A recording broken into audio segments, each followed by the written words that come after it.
dying, Father. Is nothing left. Ever since I was a child, I had the feeling that something is missing in me. I want to know why I'm here. Can any of us know that? Become yourself. Then God and the devil don't matter. I want to learn. I want to understand. Be careful. Can you find the force to enable these two quite opposite lives to live together in yourself? At any moment, the wolf can devour the lamb. And you must learn what it means to become responsible. This is an exact science. And that is why you are here. Before known history to the unknown future. This is Red Ice Radio for the Seeker.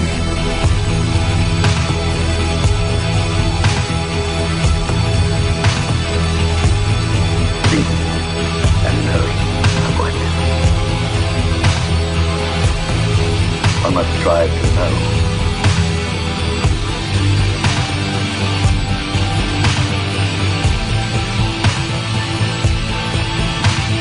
Welcome back to another Red Ice Radio program. Thank you for being here today. I'm Henrik Palmgren. We are based out of Sweden, and if you're new to the program, we urge you to take a look at redicecreations.com for more. We do cover a lot of different subjects in our attempt to find answers to many other questions that we have about our forgotten history, covered up past, and also the mysteries of this world. Danny Vendramini is a theoretical biologist specializing in the evolution of behavior and human origins. He's the author of Them and Us, How Neanderthal Predation Created Modern Humans.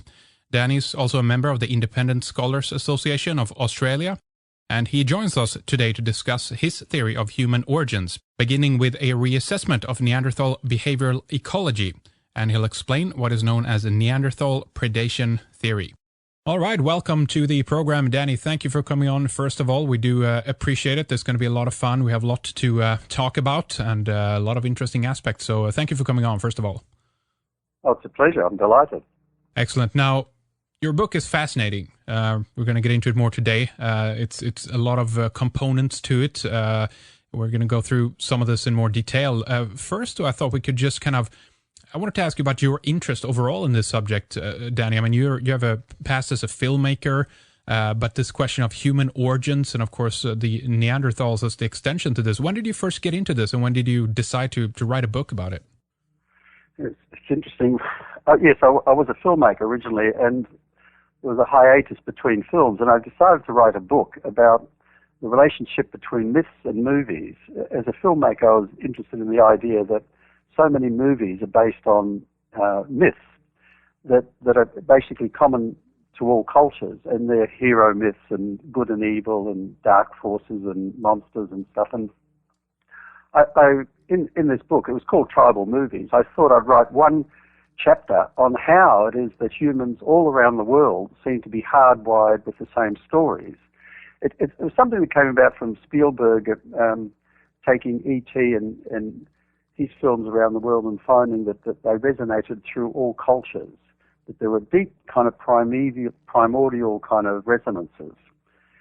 So that's fascinating. I just wanted to write a chapter on the biology of that, how it could be. And when I went to the scientific literature, there was nothing. There was nothing that suggested how it could be that humans all around the world have common myths about forest creatures, about Yeti-type creatures, about underworld, about monsters and stuff. And so I decided to explore that scientifically, and I looked at Jung and a few other people and theories of the collective unconsciousness, but it didn't quite resonate for me in terms of hard science. So I grew into it and basically put aside that book and spent the next 5 years researching how animals and humans acquired new behaviors and new emotions. And eventually I had a paper published on the evolution of behavior, and that ended up as I started writing a book about it, and then the publisher thought, basically what happened when I told the publisher this theory actually threw up some insights about human behavior. He wanted a book on that, so I ended up writing a book on human behavior. But basically, that theory, which I call team theory, argues that if an animal or human experiences an extreme emotional reaction to something, that can cause a mutation not in the protein coding DNA but in the non-protein coding DNA, and it can get encoded into the genome as emotions or an emotional memory. So when I applied that to humans, I kept seeing evidence that humans have this preoccupation with these monsters. And eventually I was kind of saying, well, what monsters could have hunted humans? And the obvious thing was Neanderthals. And so when I looked at the period when humans and Neanderthals had interacted, it turned out it was a period about 100,000 years ago in the Middle East. And so the theory developed from that Neanderthals were not the benign, sweet cavemen cousins that we thought them to be, but something much, much more sinister. Something completely different. That's right. We're going to get into that, of course. But basically what you're saying is that there must be something real to this kind of primal fear that exists from mythology up to our modern day movies. This is a recurring theme, in other words, and there must be something tangible, something real behind it. That's what you're trying to, say here, basically. Yeah, real, but not necessarily tangible. For example, a few days ago, I often get interviews from people interested in cryptozoology and the idea that there are these creatures around that like snowmen and yetis and yowies and abominable snowmen and things and forest creatures. Pretty well every culture in the world has these forest-dwelling creatures. They're often hairy. They often come out at night.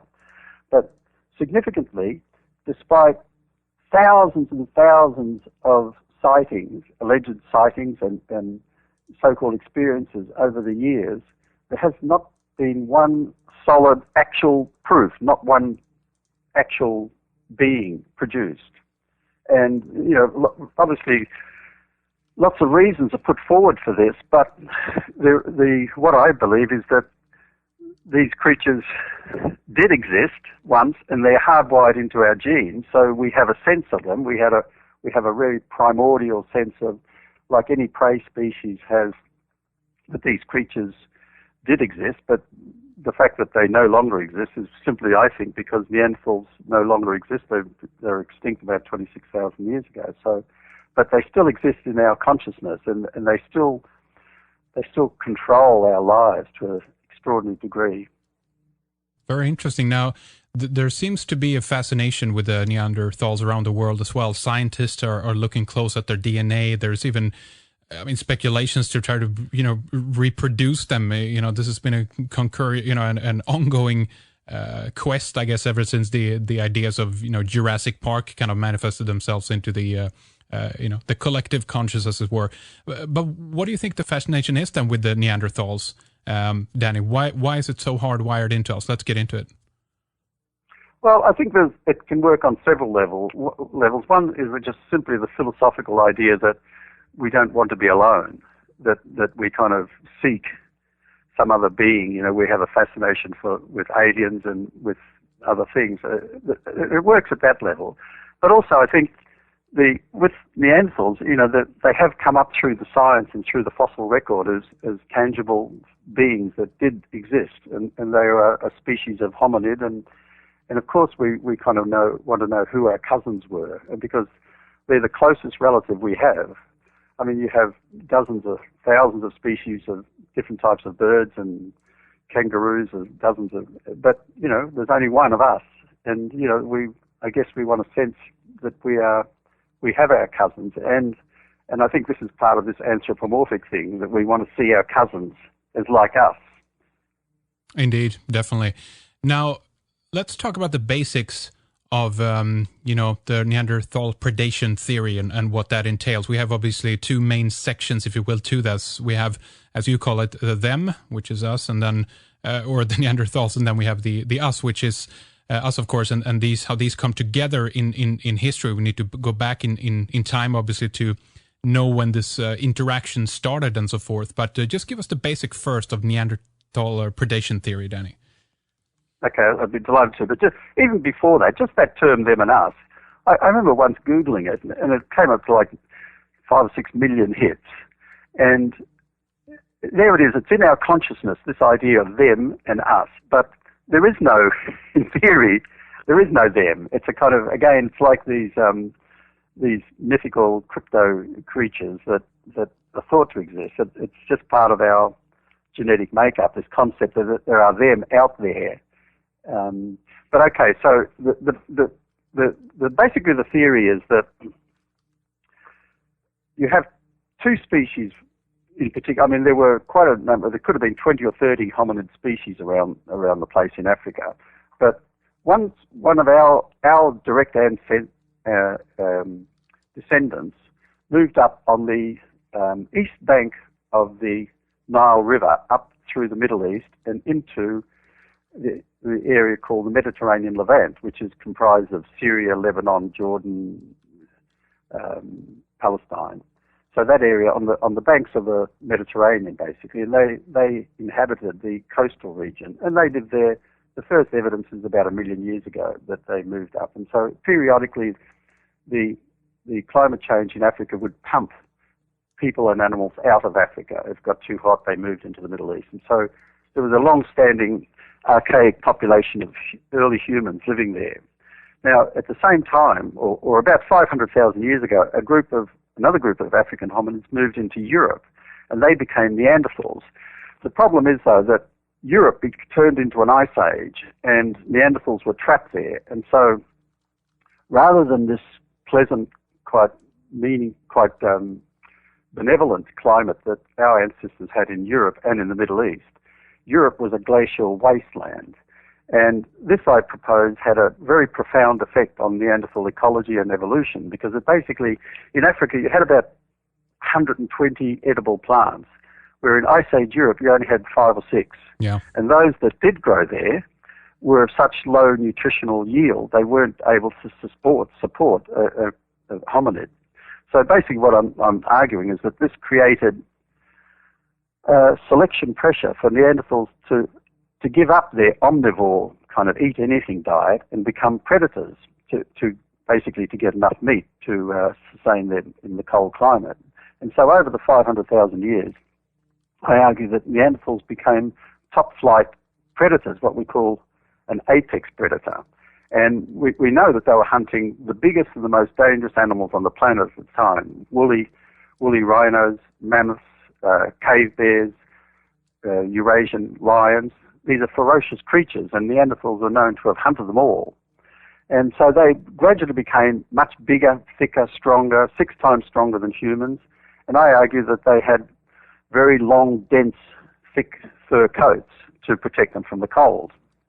They had the cold also affected their faces. They had, I argue, they had flat faces, very thin lips to avoid frostbite, and they basically looked much more like a primate, because both humans and Neanderthals are of the order of primates, so they're descended from primates, and I argue that Neanderthals basically were great big, hairy, brutish apex predator that hunted pretty well everything. Yeah. Now what happened is about 100,000 years ago, a group of these European Neanderthals moved into the Middle East, and they became what we call the Eurasian Neanderthals, a kind of subspecies or a sibling species. And what I believe happened is that the Neanderthals basically started hunting those early humans, but just as another food source. No big deal. They just saw them as a kind of meek, passive omnivore, and they started hunting them occasionally.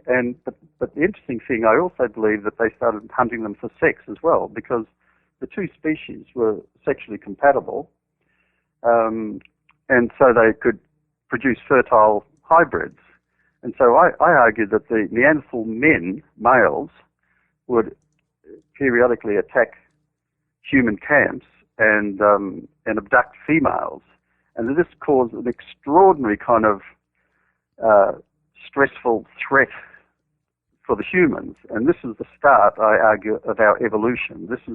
This interaction, this predation by Neanderthals, is the kind of start that changed humans from an archaic, dumb, middle Paleolithic hominid into what we are today. That's right. The main crux of this, of course, is basically why did the middle Paleolithic human, suddenly evolve and develop into the upper Paleolithic human?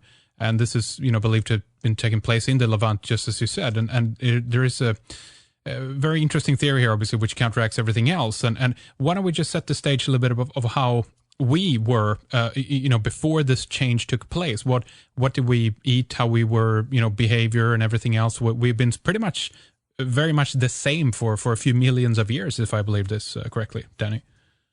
Absolutely, and that's interesting. You see, people kind of somehow naturally assume that humans progress naturally towards this sapient, sentient creature that we are today, extraordinary intelligent. But realistically, from an evolutionary perspective, there is no need for that kind of intellect under normal circumstances. In fact, for humans kind of have a trajectory from very basic primates over about 5-6 million years, and for much of that we were middle Paleolithic, which means that we're simply quite dumb. We made tools and we've made fire, but that was about it. But we survived. Our ancestors survived both in Africa and in the Mediterranean Levant with those basic skills. There was no need, and because evolution is costly. You can't just develop this, you don't develop this great intellect and brain and all these other skills that we have for nothing. There has to be some, what we call evolutionary selection pressure, some pressure to achieve these adaptations. Otherwise, there's no point in them. So, our ancestors survived perfectly well. And I'm arguing in my book that when these Neanderthals came, and what I'm saying is that Neanderthals we know they were cannibals. There's at least 9 sites in Europe, and there's evidence going back 100 years where they were cutting up the bones of other Neanderthals. So we know they were cannibals. We know from their teeth, and it's called isotope analysis of dental enamel, that what their diet was, and it was 99% meat. This idea that they were like us, our ancestors ate 32% meat, and that was at the high end. Most of our diet was kind of plant-based, whereas Neanderthals these are for me indications that they were a top-flight predator and that they were used to hunting. And one of the interesting things about nearly every single predator is that they hunt nocturnally. They hunt at night because prey are easier to capture when they're asleep or resting. So I'm arguing that these raids happen at night, and this is kind of source of our kind of deep primordial fear of the dark and of monsters in the dark, of the boogeyman and all these kind of fears that we have. This is because if you think what it would be like to be hunted, but this went on for 50,000 years. This is what I'm arguing, between 100,000 years and 50,000 years ago, and at the end of which the human population in the Levant, which was estimated to be minimum of 3,000, I believe was reduced to as low as 50. And there's genetic evidence. 50, 50, hardly anything. 50, we're hanging by a thread. One geneticist said we're within a cigarette paper thickness of becoming extinct. Yeah. And we know that from the genetic variation of human DNA. In fact, one geneticist did a study of a group of chimpanzees in the Tai National Park in Africa and found more genetic variation in that group of 50 chimpanzees than there were in the whole 7 billion human beings. So basically, this is evidence that we went through what's called a population bottleneck, that the population at one stage shrank to almost nothing and then spread out again. And this is, for me, this population bottleneck is the absolute crux of Neanderthal predation theory, because when the population is small, whatever's causing it to be small has a profound effect. In other words, the Neanderthals, if they did hunt and interbreed with humans, and as I theorize, that the Neanderthals males were abducting and raping and having sex with human females and producing hybrids, but at the same time reducing the population, decimating the population until there was almost none left. Basically, this is when evolution kicks in, because the only humans to survive were those born with particular skills and traits and attributes that help them not only defend themselves from Neanderthals, but also to turn the tables on them. In other words, the only ones that were left were those that were extremely smart, extremely aggressive, able to kill Neanderthals without compunction, able to make, smart enough to make tools and weapons and arrows and bows and things like that, creativity to fashion and invent new weapons. So this is a suite of traits that are all characteristic of modern humans, and they were only selected and useful because they had a function in terms of this great reversal, this predator-prey reversal, where the predator became the prey. And this is this great kind of turning point. And this is where humans went from being middle Paleolithic to upper Paleolithic. And we can actually tell almost exactly from the tool evidence, the fossil records, when this happened. It happened about 47,000 years ago. So the predation started 100,000 years ago. For 50,000 years, humans were decimated, and they adapted all sorts of things to prevent sexual predation. So that's when they started to have private sex. They could no longer have sex in public because Neanderthals would pick up on them. They started to be very aware of their body sense because Neanderthals could smell them from miles away, so they started to mask their body sense with flowers, and anyone that they started to prefer humans that had less fur on them, that looked less like Neanderthals.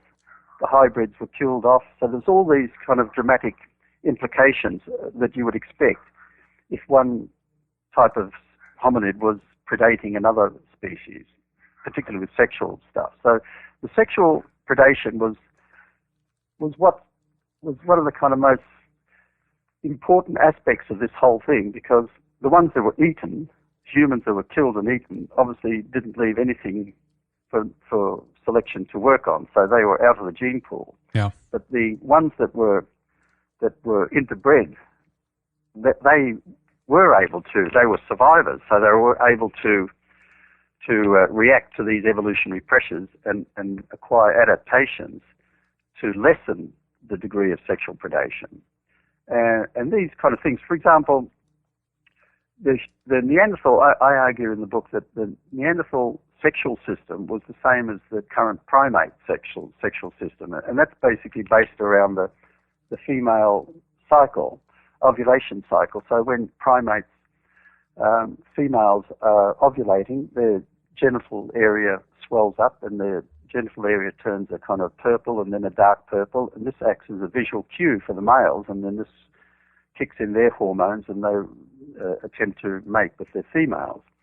So, and I'm arguing that originally humans, females, had this exact same system, that this was a time before romantic love, before breasts, before a lot of these systems, so that back then mating was simply worked on the basis that a female went into an ovulation cycle and you could see it. You could see the cycle, you could see when they were ovulating, and the male would mate. Now, I'm putting forward the theory that because of Neanderthal sexual predation, these symbols, these outward signs of ovulation became maladaptive. They drew Neanderthals. Neanderthals could smell humans, females. They could see the signs, and this would attract these raids, these lethal raids by Neanderthal males. So this, I argue, caused this huge change in human sexuality, the physicality of our sexuality, and in fact the whole way it works as a system. Before predation, humans had no breasts. Females had no breasts, except when they were lactating, except when they were feeding babies. So by developing breasts full time, that even when they weren't lactating, was a put-off sign for Neanderthals. Similarly, humans are the only primate species to have hidden ovulation, where there's no obvious sign anymore that the female is ovulating. It happens internally. And so we don't have this great anogenital swelling. We don't have this kind of secretions of hormones. We don't have a coloration of the vaginal area. So these things are all gone. And instead, this has for me created this kind of really interesting dilemma, an evolutionary dilemma, and that is that if hidden ovulation was designed to put Neanderthals off, to keep them from raiding, would it not put humans off as well, human males? And it possibly could. And so this is where I argue that romantic love came on the scene as an adaptation, so that human males who would love and prize these females because they were Neanderthal proof would tend to have more recreational sex in the first 6 months or year, and therefore by having constant recreational sex you would end up maintaining fertility rates, right? Which was obviously from an evolutionary point something that you'd want. So all these things, I mean, it's a very radical theory and it has very wide implications, and I can see that it is so radical that it takes a while to kind of accommodate. But, you know, it's based on simple Darwinian logic of how evolution works and how when you get selection pressure for something, when something's killing off something, adaptations are selected that somehow moderate or alleviate that whatever's killing. So, for example, you know, if bears are in the Antarctic or in the Arctic and the cold's killing them, then after 10 years, the only bears that are around are the ones with long fur coats. It's simply selection. Yeah, that's right. The big mystery here that we're trying to get to is comprised of two elements basically. It's why is our behavior different? Why are we different than any other animal on the face of the earth, as far as we know? And also, extension to that is, why do we look different? These are the two questions that you've been trying to answer. Something was instigated so that we headed off in completely different directions. And there are a couple of theories that exist surrounding this, and yours is one of them, of course. But I think one that you bring up that we could just kind of check off here a little bit is by Richard Klein, who argue basically that we had a major genetic mutation that occurred basically because of climate changes, even maybe to the point of being catastrophic in its nature. Why, in your theory, does this not fit? Why is climate not a non-issue here? But it's just, I'm just trying to think, how would climate change affect breast hidden ovulation, our propensity to be genocidal, our propensity to be fear of strangers, our love of music, our dance? Yeah. How would climate change create or justify or make our propensity to dance adaptive? You know, a lot of these theories may explain one thing. I'm not even sure what it explains. I think unfortunately, Klein is, with all respect, is off the track. There's another one. I wanted to get your take on that as well before we move along, of course, and talk about your theory. But the basic idea that it's through entheogenic or hallucinogenic drugs, basically, that mankind has developed a completely different inner world, if you will, even to the point of language and stuff like that. You had people like Terence McKenna and some of these other people have argued that it's actually a dietary supplement, if you will, that we accidentally started to ingest, and this has developed into rituals and everything else and art and stuff like that. What do you think about that theory? Yeah, there's no question that humans have had an extraordinary relationship with plants over their history, evolutionary history, and in particular with plants and substances and compounds that alter their perspective. So, you know, that's definitely there. It goes through many, many cultures, but not all cultures, obviously, because some didn't develop these technologies and compounds into a kind of hallucinogenic form. But yes, it was there, but I see it much more as a kind of cultural habit thing with no serious evolutionary consequences. Again, if you say, how does taking a hallucinogenic drug affect this great plethora of human characteristics that we call human nature. Why does it make us kind of want to conceal our bodies? We're the only. Why do we have to hide our sex, wear clothes? Why do women prefer men taller than themselves? Why do men prefer women with symmetrical faces and a hip to waist ratio of 0.7 to 1? These are all things that are hardwired into us that these peripheral theories don't appear to explain.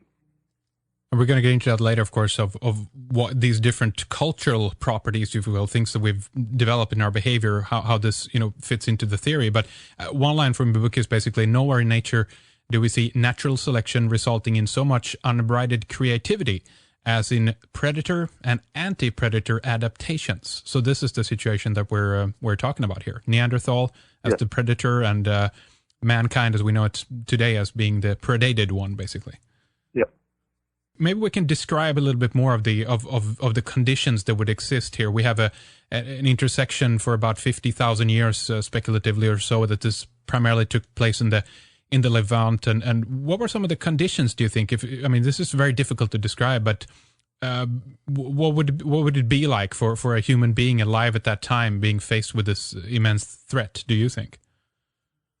Yeah, well, this is interesting because this is where science kind of slows down and you have to speculate. And for someone who's trying to do a scientific theory, this gets me onto slightly risky ground. But I think it's a very valid exercise because it's important to the evolutionary scenario. So there's a few things we do know. We do know that the humans lived in the coastal plains, and we know that the Neanderthals were a forest-dwelling creature in Europe, and it appears that they were up in the mountains. But then at one stage, and you can actually see this very clearly in the fossil record, the human caves that were occupied, for example, in Mount Carmel in Israel, that were occupied by archaic humans, were suddenly taken over by Neanderthals. And so they lived there in those coastal caves. So there was this kind of interaction where I believe it didn't even have to be every day or every week or every month. It could have been, but I think it was certainly to do with the female. The interaction was driven by females. That you see, with other primates like chimpanzees, there's a thing called lethal raiding and coalitionary killing. These are things where male chimps from one group will go to another camp at night and raid it and basically kill members of the other camp and abduct females. And it's a harsh kind of system, but it works from an evolutionary perspective because it brings new genes into the troop. Otherwise, you would have kind of too much interbreeding, and that would become maladaptive. So these kind of harsh techniques of chimpanzees raiding each other's camps and taking females, and also females voluntarily leaving once they become adolescent and going to another camp to find fresh males. So these interactions were there being played out back then as well, because if I'm correct, then these two hominids were basically living out their primate history. They were using primate systems. So occasionally a human female would perhaps volunteer herself into the Neanderthal camp. Occasionally Neanderthals would raid a human camp and carry off children to eat or fertile females to have sex with, and there would be hybrids. And so what I'm arguing is that the most dangerous time in the life of any human at that time was the minute they were born, because the minute they were born, the other males would look at them, and if they perceived Neanderthal traits, if it looked like a hybrid, they would be euthanized, they would be killed. Mm-hmm. And so there was this terrible kind of demarcation, not just between the two species, but within the human population, because there were hybrids everywhere. And this created this extraordinary kind of animosity. It basically made females select humans who had bigger lips, who had a nose that stuck out, who had less hair, who had didn't have that characteristic Neanderthal gait, who were slender, who were thinner, who were smarter, who could dance, who enjoyed music, because these were all perceived as non-Neanderthal traits. The Neanderthals were considered this brutish, demonic predator that came out of the darkness, and with their great big eyes. Their eyes were significantly bigger, and like other primates, they had brown instead of eye whites that we have now. Early humans and Neanderthals would have both had these brown eye whites, and so humans would have increasingly preferred other humans with clear eye whites. So all these things, the noses, all this slowly, but the main one that I believe that the evolutionary pressure of day-to-day existence was the issue of body hair. Now, it's interesting because people say, the current theory is, humans lost their body hair in Africa because it was hot and they were allowed to sweat. And it's in my mind, complete nonsense, because all the other animals that live in Africa, from lions and leopards and cheetahs and zebras and giraffes, and they all have body hair. And it turns out when they researched it, that body hair creates a kind of microclimate that actually insulates the body from the hot sun and also works at night. Now, for humans to lose their body hair is actually a kind of a complete evolutionary kind of disaster, because nights are cold, body hair keeps animals warm, it keeps them from getting skin cancers, it keeps them from getting sunburned. But my argument is that the pressure, this idea of hairiness from a distance, being able to identify a Neanderthal by the long hair, and it may well have been a dark-coloured hair because in Europe, it was so cold that darker hair tends to be selected by animals in cold climates because it absorbs heat, like the brown bear and the black bear and other things, except in the polar bear because that's white and it's advantageous to camouflage. But most other bears are a dark colour. Yeah. So all these things had this, over the 50,000 years, changed slowly, simply because of mate choice. Women prefer men, and men wouldn't, if a woman mated with a Neanderthal, then they would be killed too. But the crucial thing is that there was a lot of evidence to show that our early ancestors weren't great hunters. They were kind of timid, kind of docile creatures. And that had to change. That was the main thing. We had to become much, much, much more aggressive to be able to encounter a Neanderthal, given that Neanderthals were the absolute top predator of the time. They had spears, they were smart. One anthropologist in America described them as wolves with knives, which is a kind of apt description, because it's this kind of paradox of this weird thing to comprehend a creature that looks like a gorilla but can make fires and can bury its young even, and that is cunning and works as a social predator and group predator. So, there's these extraordinary contradictions of us encountering these nocturnal things. So over the years, these kind of things were part of our DNA. They became, like other predators are able to identify, other prey are able to identify predators before they see them, or predators are able to identify prey and know that that's the animal they've got to hunt without ever having seen one before. So they become innate. And this is an absolutely crucial kind of system, because it shows how humans, under this subliminal influence, made all these choices. So even though you're not aware of it, you look at a human, say, I don't like him, and you don't even know why, but he could be too hairy, or his eyes could be too big, or his lips could be too thin, but these subliminal things are influencing our choices right up to today. Yeah. So even today, this idea of someone saying, they're Neanderthal-like, infers and suggests that whole suite of traits that we associate with Neanderthals, with these predators. Now, Danny, were we an easy target at the time? Because it seems also, if we were diminished only to be around 50 at some point in southern Africa, I believe. I mean, it feels like they were out to get us pretty much, but there's, 193 species of monkeys and apes, and did they go after all of them, or did they select us to kind of go after, do you think? No, I personally think that when the Eurasian Neanderthals moved into the Middle East, it was, I use the phrase in the book, nothing personal. We were just meat. Yeah. It's all just meat. So they were hunting. It's like a lion has no animosity towards the antelope that he kills. It's simply available prey. And Neanderthals would have hunted us. They may have preferred other prey. They appear to prefer in the Middle East, they seem to like antelope and some deer and some herbivores.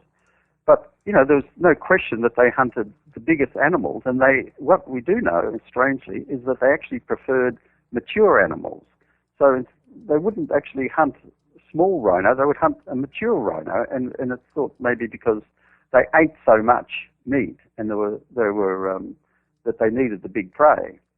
But it's difficult to know exactly the details, but their build was significantly different from ours. They're much stronger. They needed how much meat approximately? Like 1.8 kilograms of meat or something like that per day. Yeah, I estimated they had to eat the equivalent of 25 Big Macs a day just to maintain body temperature. Right. So these are. I mean, if you look at, I know it's kind of weird, but if you look at a gorilla, they're about the same size as humans, and they weigh 3-4 times more, and so that's the kind of body build. And when you look at the skeletons of Neanderthals, their limb bones are almost twice as thick as us to take the strain of the great muscles. So the chest barrels out this great big chest compared to ours. So they had these kind of quite unique features. Their eyes were in a different position in their heads to us. Their eyes were about where our foreheads are. And they had very large brow ridges, which I believe worked as kind of sunshades in Europe for the ice, so it kind of protected their eyes. But their eyes were also significantly larger than ours too. I did some research and they turned out to about 20% larger, and I argue that this was a common characteristic for nocturnal predators. They tend to have larger eyes. But I also theorize, and this is slightly speculative, that there's a problem with the normal circular pupil. In as much as the muscles don't allow it to close down really, really small. So in the snow and places like that, you could still have problems with eye damage from the snow. But there is a pupil called the slit pupil, which closes up like a curtain, and that is able to close much, much tighter. And there are some animals that have these that in cold climates, and speculate that it's possible that Neanderthals had this type of pupil, which would have given them a very scary appearance, like monsters. And you have this preoccupation with monster eyes throughout human mythology. It's just prevalent. Yeah. And so you're arguing also that the evidence for this is in the fact that we have an obsession with it, and it comes through our art and what we're drawn to, if you will, when we're want to go to the movies or whatnot. Yes, because you see, the theory is, it goes back to team theory, is that if you've got these emotions in you and you're feeling them, you kind of create a story to encapsulate those feelings. So it's like when you have a nightmare and you have this feeling, you create some fantasy to support the narrative. And artists work in a kind of trial and error system. So they write something, or they produce something, or they direct the scene, and they tell whether it's right or not, right or wrong, simply by the feelings it generates. And so if you have this feeling of a nocturnal hunter, you can create an alien that will do it, or a gorilla that will do it, or a dragon, or anything, because they all, as long as they evoke the same feeling of nocturnal dread and threat, and particularly also to do with the female abduction of creatures that will come and carry off women. And Greek mythology and Roman mythology and Indian and Asian mythology is full of these narratives that tell of some creature coming from the dark, from goblins or from the underworld, to abduct, and then some hero, i.e. us humans, who will go out and vanquish them by virtue of their intelligence, aggression, courage, creativity, and weapons. So all the things that we admire are the qualities required to vanquish Neanderthals. Interesting. Now, a gorilla that we talked about before, eat leaves, bark, and roots, flowers, fruits, and grubs and stuff like that. How do we know that the Neanderthals ate primarily meat? Oh, that's kind of relatively easy because of this. When teeth grow, there's an isotope that is a marker of what was in the diet, and so you can actually, this isotope analysis now confirms very clearly that what the Neanderthals ate, and it's 99.8% meat. So they were just like cats or tigers or something. That's what they ate, and they had systems to digest it, and because basically only meat could provide that high protein yield that's required to sustain a creature of that size in those kind of climates. And although they worked themselves through, I believe that this is how it worked, and basically because when we were decimated to around 50 that we talked about before, we were in South Africa at that point, and so this means that the Neanderthals also worked themselves down through much of Africa. Is that correct? No, definitely not South Africa. Okay. No, okay. You know what? I'm thinking about the mitochondrial Eve that they speculated that was down there. So that's what I'm thinking about. That's another story. But go ahead. Yeah, explain that. Yeah. No, what happened? It was interesting. I published the book. The book came out in September 2009, and in May 2010, less than a year later, the draft sequence of the Neanderthal genome was published in Nature magazine. Mm-hmm. And this was a kind of multi-million-dollar, huge international study to sequence the Neanderthal genome. Now, a few things came out of that. One was that they showed quite clearly that there was gene exchange between Neanderthal males and human females, not the other way around, but from Neanderthal males to human females. They also worked out when it happened. They estimated it happened between 80,000 years and 60,000 years. And they also determined when it happened, and it happened after the migration from Africa, but before the migration across through the world. So by that they could pinpoint it very clearly to the Middle East. So in that one paper, it basically confirmed three principal tenets of the theory, and was quite fortuitous for me, because often people have theories that predict certain phenomena or observations, and they have to wait 20, 30 years or 50 years or after they're dead for these things to be confirmed or denied. And I was very fortunate that a year later this study confirmed all the premises of the work. Oh. Not all the other details, but the essential basic hypothesis of the work. Yeah, that's right. And of course, in the book, you talk quite extensively about the, I think I pronounce this correct, maybe, who knows, Skulcafse hominids. Yeah. Is that how you pronounce that? Yeah. They're Arab terms.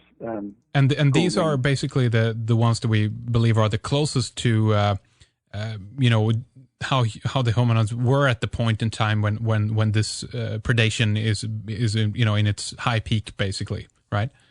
Yeah.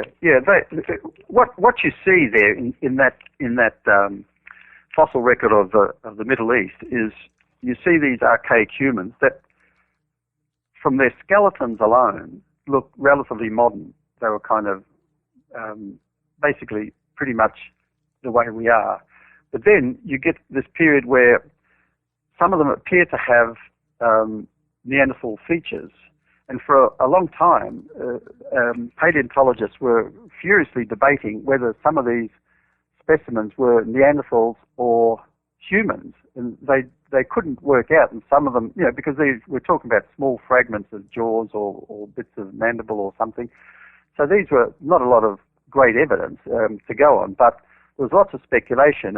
But for me, the thing was quite clear that these were what they were looking at were hybrids. These were specimens of early humans that had been interbred by Neanderthals, and so had features of both. And then after that, once the Neanderthals are gone, then it goes back to a much more gracile current form that we have today. So what happened, just to continue that story, is that these new superhumans, basically they were Cro-Magnons. They were about 47,000 years ago. There were, what I'm saying is basically that these, all up and down the Middle East, there were scattered survivors. So maybe in Jordan there were one or dozen or something that managed to hang on, and in Israel there were another dozen or something. Eventually all these survivors coalesced into a kind of single population or a single tribe, a super tribe of super survivors. And by interbreeding, they consolidated their characteristics. So one was courage from males, but a lot of these characteristics only applied to males. So it was males that ended up fighting the Neanderthals, taking the fight to the Neanderthals. So they had to be courageous, they had to be extremely cruel and able to kill without compunction. And today, there's a very sad thing in human culture that we have genocide, and genocide is unheard of in any other species, even in other chimpanzees. Sure. You don't get a propensity to wipe out whole species, but humans have this, and it's trying to understand it, and it makes sense in terms of once we perceive them as Neanderthal, once we Nazis perceive Jews as, in this subliminal sense, as them, once these demarcations are made, then we slip into this homicidal Cro-Magnon kind of sense where it allows us to kill without compunction, where we're not seeing them any longer as human. We're seeing them as animals or termites or ants or some kind of horrible scum that just deserves to be killed without mercy. And when that happens, humans can kick into that under the certain circumstances, when certain triggers in the book that I talk about, that where that can happen. And when it does happen, we're back in the Middle East killing Neanderthals, because that's what happened. Basically, the humans started to, these new superhumans, fully cognizant, sentient, smart, cunning, ruthless, started to hunt Neanderthals and kill them mercilessly.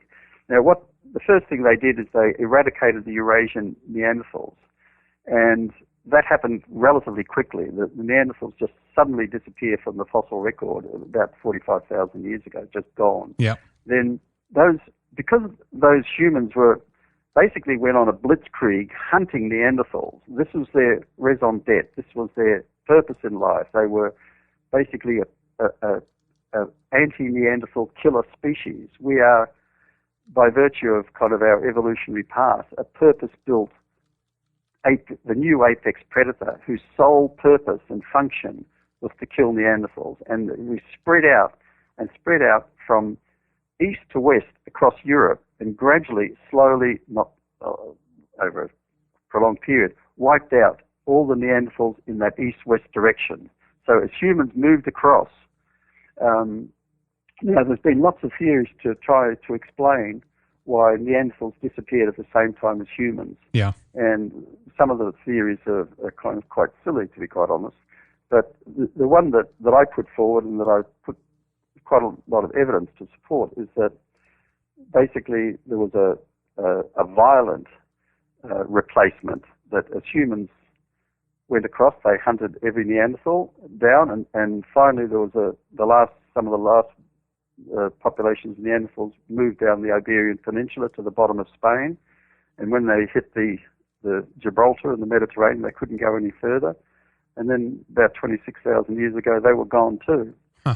Then at the same time, these super aggressive humans spread out across Asia, towards Asia and through India and Russia, and wiped out Neanderthals there. So Neanderthals disappeared there at the same time. But then this is a new phase that happens, that you have these groups of super aggressive. These are not humans that you would recognize today. These were kind of almost demonic maniacs, psychopaths, I call them, because they had no sense of guilt or anything. They were just absolute, ruthless. They were creatures of their time. But they had to become like this in order to survive. That's also one of the points you're arguing. Yes, yeah. But, we're talking about hunting an extraordinarily ferocious creature. Sure. So yeah. this is the only reason they could do it is because they had weapons. Yeah. There was no way that humans could defeat Neanderthals in close combat. We had to use weapons, and the weapons of choice were thin javelins and the bow and arrow. And when I looked at the archaeological evidence for arrowheads, for projectile technology, it was exactly where I expected to find it about 47,000 years ago, and the first ones are found in the Levant, in the Middle East. Mm-hmm. So it's further proof that this introduction of projectile technology was associated with the demise of the Neanderthals. So, but what I argue that happened, and again, I'm just extrapolating Darwinian theory of what happens in normal evolutionary scenarios, and that is that you have these marauding groups of males, predominantly young males, hunting in a kind of nomadic, traveling fashion, hunting up and down the coast into the mountains in a kind of blindly looking. But after about 26,000 years ago, there were no Neanderthals left. They just existed in our memory, and people would talk about their great-grandfather killing one of these beasts, or their uncle, allegedly, or there was one sighted, so that they kind of drifted from actual beings into a kind of mythology, and people would talk about them. Or these Cro-Magnons would talk about killing Neanderthals around the fire, and how brave the humans were, and how these dastardly creatures would come up from their underground caves to attack beautiful women, and how the men would save them. So these become part of human mythology, and they spread out. But the other thing that happened is that these groups, when they met each other, would look at each other and ascertain how human or how Neanderthal-like they were. So if one group came across another when they were moving back to Africa, they would see other hominid species, and basically if they looked too different, they would eradicate them with their technological weapons and their superiority. They would kill them all out. But occasionally, if they found some that looked human, slightly humanish, they would interbreed with them. But in other places where you have two groups of Cro-Magnons who would look at each other and make determinations about how human or Neanderthal they were, it would often end up in fights. And so you have this period of what I thought would be extreme violence, and this goes right into the Neolithic. Now, this is going to about 8,000 years ago still, and when you look at the fossil evidence of the Neolithic, you find it is a period of relentless and unmitigated violence, that almost every excavation shows massacre sites. There are just all over Europe, and there are just sites of carnage and mayhem, of crushed skulls and traumatic wounds to skeletons. So there's this period, I argue, of extreme violence where these super aggressive macho men were basically killing each other off. But fortunately, that had a kind of good effect. It basically started to get rid of some of the most aggressive genes from the gene pool. And, we're still a very aggressive species, but a lot of those super aggressive genes got wiped out.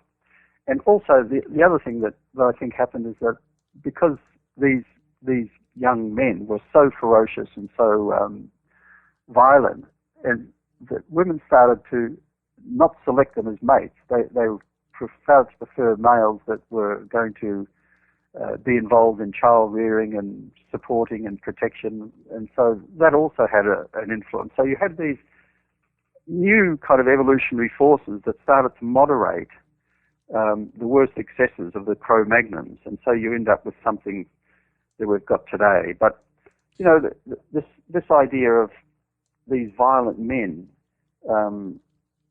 things like religion, civilization, the rule of law, these things were artificial cultural constraints that also started to mitigate and to moderate Well, the kind of Danny, I work wanted to ask you a little bit more about there in the second segment. We're going to take a break here in a minute or so and talk more about this, because it, of course, as you're explaining this, it has huge implications. Obviously, where we're at today, but also kind of the the background, if you will, of mankind. And there's some other aspects to, like, how art and dance and some of these cultural traits helped us to survive, basically, what that had to do with it. But before we take a break, Danny, why don't we talk a little bit more about your websites and where people can go to, of course, pick up a copy of the book if they want to read more, and anything else you have going on. I think you have sold the rights for this for a TV show as well. Is that correct?